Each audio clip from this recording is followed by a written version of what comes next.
Hello, you're watching News Mongolia and MNB World. I'm your host, Ayundel Basenho. Our top stories.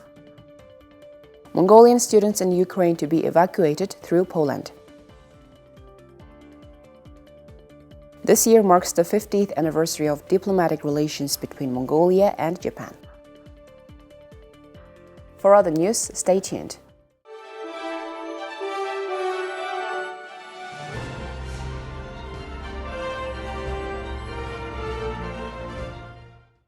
The Ministry of Health and the National Center for Communicable Diseases provided its daily updates on COVID-19 status in Mongolia. In the past 24 hours, 4 people aged between 61 and 80 have died of COVID-19 complications. All new cases were confirmed domestically, out of which 279 were confirmed in Ulaanbaatar and 238 in the provinces. 3,105 COVID-19 patients are being treated at hospitals nationwide. Additionally, 9,829 patients are being treated at home.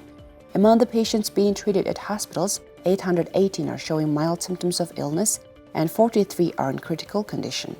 Around 2.17 million people, or about 67% of the population, have had 2 doses of a COVID-19 vaccine, and 31.4% of the population has received the first booster shot, and 3.1% has had the second booster shot so far. On Thursday, Russian forces invaded Ukraine after a TV declaration by President Putin. We reported earlier that about 90 Mongolian citizens currently reside in Ukraine. As Ukraine has imposed a state of emergency, we have contacted the Ministry of Foreign Affairs to get the latest information on the evacuation of Mongolian nationals stuck in Ukraine.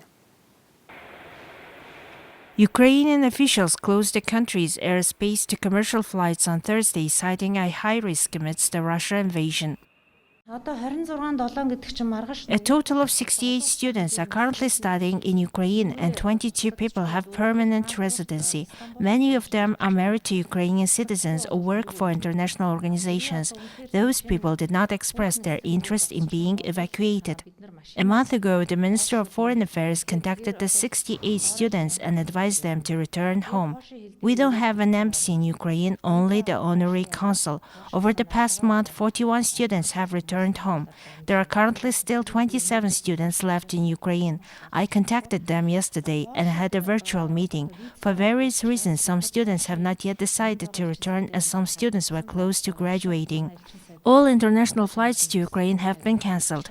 Currently, 21 flight seats have been booked for flights on the 26th and 27th of February.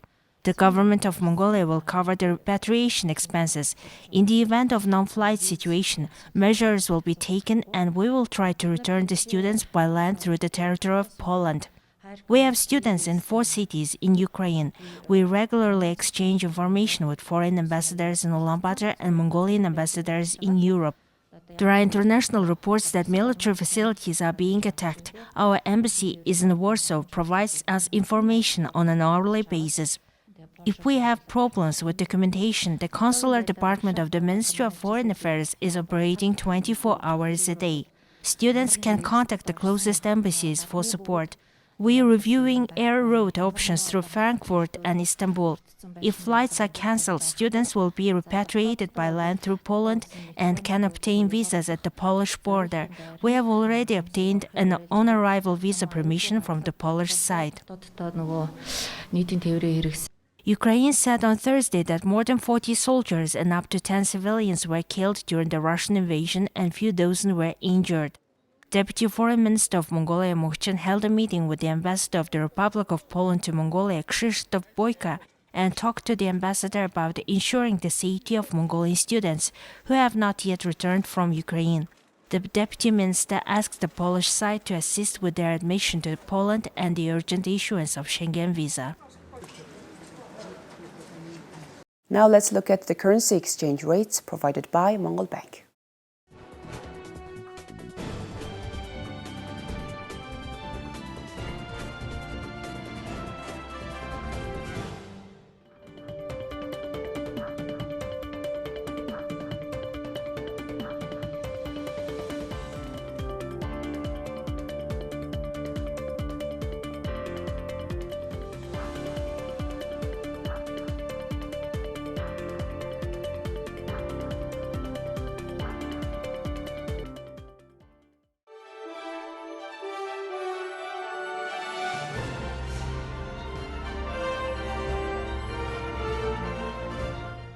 And here's the weather forecast for major cities around the world.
Well, that's it for now. Thank you for staying with us on News Mongolia. See you next time with more stories and updates. Please follow MNB World on Facebook, YouTube, Twitter, and Instagram. Bye-bye.